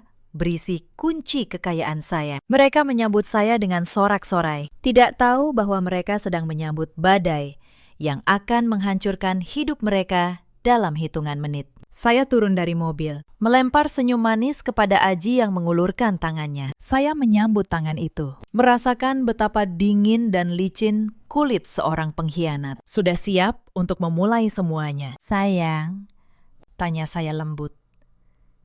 Sangat siap. Sayang, jawab Aji dengan penuh percaya diri. Kami berjalan beriringan memasuki ruang upacara. Langkah kaki saya ringan, detak jantung saya tenang. Di depan sana, meja akad sudah menanti. Dan di belakang meja itu, sebuah layar raksasa siap menjadi saksi bisu runtuhnya sebuah kebohongan besar. Saya melangkah menyusuri karpet merah menuju meja akad. Beban seberat 1 ton terasa baru saja terangkat dari pundak saya. Di sekeliling saya, ratusan pasang mata menatap penuh kekaguman. Dekorasi bunga lili putih dan mawar impor memenuhi ruangan, menciptakan aroma yang harum. Namun bagi saya, itu adalah aroma perpisahan yang manis. Aji berjalan di samping saya dengan dagu terangkat. Sesekali ia melambaikan tangan kepada rekan-rekan bisnis saya yang hadir. Seolah dialah otak di balik kesuksesan kerajaan bisnis yang sedang berdiri di hadapannya. Padahal ia hanyalah benalu yang hidup dari pohon yang saya tanam sendiri. Di barisan depan, Ibu Ningsih duduk dengan anggun, mengenakan kebaya sutra rancangan desainer ternama, yang harganya setara gaji 1 tahun seorang pegawai menengah. Ia sibuk berbisik kepada tamu di sebelahnya. Kemungkinan besar memamerkan betapa beruntungnya ia memiliki menantu seperti saya. Sementara itu, di sudut ruangan, dekat meja penerima tamu, saya melihat Ratih. Ia berdiri tegang, memegang sebuah map kulit erat di dadanya. Wajahnya mencoba tenang, namun kerlingan matanya yang gelisah terus mengarah kepada Aji. Ia tidak tahu, map yang ia pegang bukan lagi berisi dokumen pengalihan aset yang mereka palsukan, melainkan dokumen kematian karir dan reputasinya sendiri. Kami akhirnya sampai di depan meja akad. Penghulu sudah duduk dengan tenang, menunggu calon mempelai pria menjabat tangannya. Aji duduk di kursi kayu jati ukiran, merapikan jasnya dengan penuh percaya diri. Saya duduk di sampingnya, merasakan kehadiran Kikan di belakang saya. Ia memberi isyarat halus lewat sentuhan di bahu. Semua sistem sudah dalam kendali. Baiklah, ucap penghulu dengan suara berwibawa. Karena kedua mempelai sudah hadir dan saksi-saksi sudah lengkap, mari kita mulai prosesi ijab kabul ini. Seisi ruangan mendadak hening. Ketegangan mulai merayap di udara. Aji mengulurkan tangannya, siap menjabat tangan penghulu. Namun, tepat sebelum tangan mereka bersentuhan, saya melakukan sesuatu yang membuat seluruh tamu undangan terdiam. Saya perlahan berdiri dari kursi. Mohon maaf, Bapak Penghulu, mohon maaf, para tamu undangan yang saya hormati. Suara saya menggema lewat mikrofon yang terpasang di meja. Tenang, tanpa getaran emosi sedikit pun. Aji menoleh ke arah saya dengan wajah bingung. Febri, ada apa? Sayang, duduklah. Kita harus mulai sekarang. Ibu Ningsih ikut berdiri dari kursinya dengan wajah panik. Febri, ada apa ini? Jangan bikin malu keluarga di depan banyak orang. Saya tidak menghiraukan mereka. Saya menatap lurus ke arah kamera yang menyiarkan acara ini secara langsung ke layar raksasa di belakang kami. Layar yang tadinya dipersiapkan untuk menampilkan video perjalanan cinta kami. Sebelum janji suci ini diucapkan, saya berkata, Izinkan saya memperkenalkan diri saya yang sesungguhnya kepada keluarga besar Mas Aji dan kepada semua kolega saya yang hadir hari ini. Selama ini, Mas Aji dan Ibu Ningsih mengenal saya sebagai Febri, perempuan mandiri yang kebetulan sukses. Tapi ada satu hal yang Mas Aji lupa, atau mungkin sengaja ia abaikan. Selama 3 tahun ini, saya menatap tajam ke mata Aji, yang mulai menunjukkan kilat ketakutan. Lalu, saya memberi isyarat tangan kepada Kikan. Detik itu juga, layar raksasa di belakang saya menyala. Alih-alih menampilkan foto romantis, layar itu memampangkan sebuah logo besar. Logo kelompok usaha terbesar di kota ini. Logo perusahaan saya. Terdengar gumaman riuh dari para tamu. Banyak dari mereka mengenali logo itu. Selama ini banyak yang bertanya-tanya. Lanjut saya. Siapa sosok investor rahasia yang diam-diam menyuntikkan dana ke berbagai perusahaan di kota ini? Siapa yang membeli saham mayoritas di tempat Mas Aji bekerja? Hingga karir Mas Aji bisa melesat begitu cepat. Orang itu adalah saya. Saya adalah pemilik mayoritas di tempat Anda bekerja. Mas, saya pula yang selama ini membiayai seluruh gaya hidup mewah Anda dan Ibu. Melalui sistem pengeluaran perusahaan saya, wajah Aji berubah. Dari putih menjadi pucat pasi. Ia mencoba berdiri, namun kakinya seolah terpaku ke lantai. Febri, apa-apaan ini? Jangan bicara ngawur di sini, teriak Ibu Ningsih dari barisan depan. Wajahnya merah padam menahan amarah. Saya tidak bicara ngawur, Bu.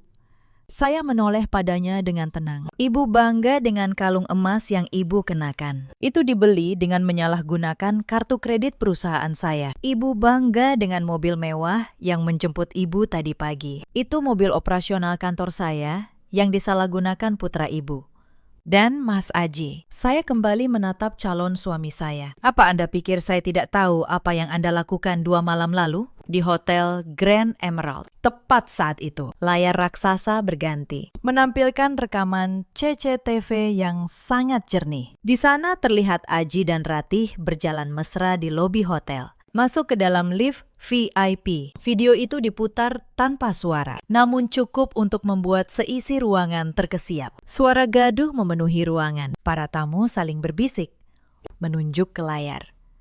Lalu menunjuk ke arah Ratih yang berdiri membeku di sudut. Wajahnya yang tadi mencoba tenang, kini menjadi kelabu. Map kulit yang ia pegang jatuh ke lantai. Itu bukan aku, Aji berteriak. Suaranya gemetar. Itu rekayasa. Febri, kamu sudah gila. Saya tersenyum tipis. Rekayasa. Baiklah. Mungkin Anda butuh penjelasan yang lebih teknis. Saya memberi isyarat lagi. Layar berganti menampilkan deretan angka. Ini mutasi kartu kredit atas nama saya yang Anda pegang. Kalung berlian 120 juta untuk Ratih. Tas mewah 80 juta. Untuk Ratih. Tagihan hotel setiap akhir pekan selama 6 bulan terakhir. Semuanya tercatat. Apakah angka-angka ini juga rekayasa? Mas, Aji terdiam. Mulutnya terbuka, namun tidak ada kata yang keluar. Ia mencari alasan di kepalanya yang mulai buntu. Dan ini, saya memberi isyarat lagi. Mungkin yang paling menarik. Layar berganti menampilkan sebuah dokumen. Ini draft surat pengalihan aset yang Anda dan Ratih siapkan. Rencananya setelah kita menikah. Anda akan memaksa saya menandatangani surat kuasa, lalu memindahkan seluruh harta saya ke rekening Anda. Bahkan Anda sudah menyiapkan notaris. Jadi, pernikahan ini bukan tentang cinta. Bukan. Mas, ini adalah perampokan yang dibungkus gaun pengantin. Gumaman para tamu berubah menjadi suara keras penuh kemarahan. Beberapa rekan bisnis saya berdiri, menatap Aji dengan tatapan jijik. Saya menoleh ke arah pintu samping, dan untuk memperkuat semuanya, saya menghadirkan seorang saksi. Pintu terbuka. Pak Danu, sopir pribadi Aji, masuk dengan langkah ragu, dikawal 2 orang dari tim legal saya. Pak Danu, saya berkata, tolong ceritakan kepada semua yang hadir, kemana saja Anda mengantar Pak Aji setiap akhir pekan? Pak Danu menunduk, lalu berbicara dengan suara pelan namun jelas. Hampir setiap Sabtu, saya mengantar Pak Aji menjemput Mbak Ratih di gang belakang rumahnya. Lalu saya mengantar mereka ke Hotel Grand Emerald. Saya menunggu di parkiran sampai pagi. Sudah berbulan-bulan. Bu, ruangan meledak. Para tamu undangan tidak lagi berbisik. Mereka berbicara keras. Menatap Aji dan Ratih dengan tatapan jijik. Ibu Ningsih terhuyung, berpegangan pada kursi. Wajahnya kehilangan seluruh keangkuhannya. Ratih akhirnya tidak tahan. Ia berlari maju. Air matanya tumpah. Bu Febri, maafkan saya hilaf. Aji yang memaksa saya. Dia bilang dia akan menceraikan ibu setelah menikah. Lalu menikahi saya. Saya hanya korban. Bu, Aji berbalik, menatap Ratih dengan murka. Diam kamu. Jangan menyeret-nyeret namaku. Dan di sanalah, di depan ratusan tamu. Kedua pengkhianat itu saling menyalahkan, saling membuka aib satu sama lain. Aji menuding Ratih sebagai perempuan matre yang menggodanya. Ratih menuding Aji sebagai lelaki yang memanfaatkannya untuk menguras uang saya. Topeng yang selama ini mereka kenakan kini hancur berkeping-keping. Bukan oleh tangan saya, tapi oleh mulut mereka sendiri. Saya berdiri di tengah kekacauan itu, tenang, seperti karang di tengah badai. Lalu saya angkat bicara untuk terakhir kalinya. Saya sudah cukup mendengar. Hari ini tidak ada pernikahan. Yang ada hanyalah penutupan sebuah kebohongan yang berlangsung 3 tahun. Saya menoleh kepada Pak Handoko, yang berdiri di sisi ruangan dengan map dokumen di tangannya. Pak Handoko, silakan jalankan semua proses hukum yang sudah kita siapkan. Laporan pemalsuan dokumen oleh Ratih, penyalahgunaan aset perusahaan oleh Aji, dan pencabutan seluruh jabatan Aji di perusahaan tempat ia bekerja. Efektif hari ini. Baik. Bu, jawab Pak Handoko tegas. Febri, tunggu. Aji berlari ke arah saya, mencoba meraih tangan saya. Aku mohon, jangan lakukan ini. Aku mencintaimu. Aku khilaf. Beri aku satu kesempatan lagi. Saya menghentikan langkahnya hanya dengan satu tatapan. Cinta. Mas, Anda tidak pernah mencintai saya. Anda mencintai rekening saya. Selama 3 tahun, saya memberikan segalanya. Mobil, apartemen, modal, kafe, semua agar Anda terlihat sukses di mata keluarga Anda. Dan Anda membalasnya dengan menukar saya demi sekretaris yang menipu dengan cerita operasi jantung palsu. Kesempatan kedua. Anda sudah menghabiskan 3 tahun kesempatan saya. Saya melepaskan tangannya dengan halus. Lalu saya berbalik, melangkah menuju pintu keluar, meninggalkan ruangan yang kini berubah menjadi panggung keruntuhan mereka. Di belakang saya terdengar isak tangis Ibu Ningsih, teriakan Aji, dan ratapan Ratih. Tapi saya tidak menoleh, tidak sedikit pun. Saya duduk di kursi belakang mobil, menatap gedung mewah itu melalui jendela. Gedung yang seharusnya menjadi tempat pernikahan saya, kini menjadi monumen runtuhnya kesombongan sebuah keluarga yang hidup dari hasil menipu. Kikan memutar kemudi dengan tenang, membawa mobil menjauh dari kerumunan wartawan yang mulai berdatangan karena mencium aroma skandal. Bu, Kikan berkata tanpa mengalihkan pandangan dari jalan. Tim legal kita sudah berada di apartemen yang ditempati Pak Aji. Petugas keamanan gedung sudah mengosongkan unit itu. Semua barang pribadi Pak Aji sudah dikeluarkan. Tidak ada satupun aset ibu yang tertinggal di sana. Bagus, jawab saya.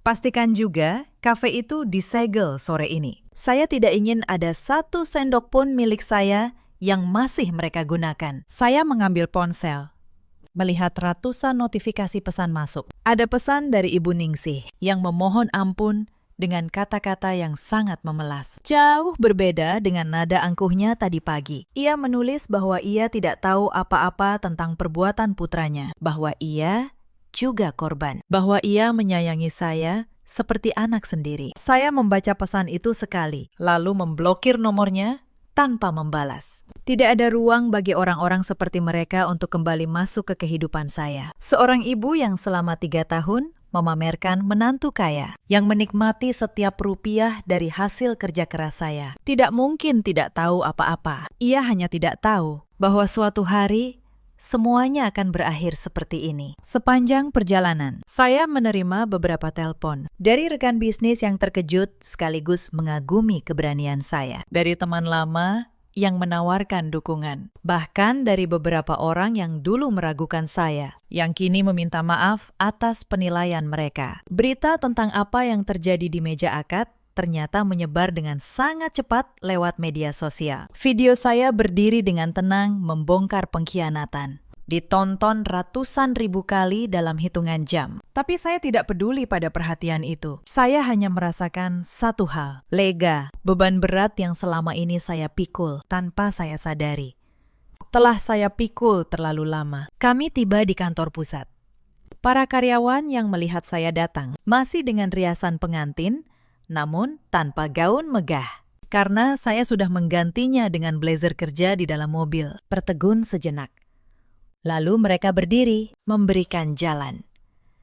Menatap saya dengan rasa hormat yang luar biasa. Mereka sudah mendengar apa yang terjadi. Dan mereka bangga. Pemimpin mereka adalah perempuan yang tidak bisa diinjak oleh siapapun. Saya masuk ke ruang kerja saya. Ruangan yang menjadi saksi bisu perjuangan saya membangun segalanya dari nol. Saya berdiri di depan jendela besar, menatap cakrawala kota. Saya teringat masa-masa ketika saya merasa sangat mencintai Aji. Bagaimana saya dengan tulus ingin berbagi seluruh hidup saya dengannya. Namun pengkhianatan ini telah memberi saya pelajaran paling berharga, bahwa cinta tidak boleh membuat kita buta, tidak secara logika, dan terutama tidak secara finansial. Saya telah membangun benteng yang kokoh untuk melindungi perusahaan saya dari pesaing. Tapi saya lupa membangun benteng untuk melindungi hati saya dari orang terdekat. Tidak lama, Pak Handoko masuk membawa beberapa dokumen terakhir. Bu Febri, proses hukum sudah berjalan. Rati telah memberikan pengakuan awal di kantor polisi karena syok. Ia menyeret nama Aji dalam semua skema pemalsuan dokumen. Mereka tidak akan bisa mengelak lagi. Mengenai jabatan Aji, Dewan Direksi di tempat ia bekerja sudah memutuskan mencabut seluruh posisinya sebagai bentuk dukungan kepada ibu sebagai pemegang saham mayoritas. Saya mengangguk, merasa puas dengan hasil kerja tim saya. Terima kasih, Pak Handoko. Pastikan semua proses ini berjalan sampai tuntas. Saya ingin mereka mendapatkan hukuman yang setimpal. Bukan untuk membalas dendam pribadi, tapi agar tidak ada lagi perempuan lain yang menjadi korban kelicikan mereka. Pak Handoko mengangguk hormat. Lalu pamit keluar. Ruangan kembali sunyi. Hanya ada saya dan suara samar lalu lintas kota di kejauhan. Sore itu, saya duduk di meja kerja saya, menandatangani beberapa berkas ekspansi bisnis ke luar negeri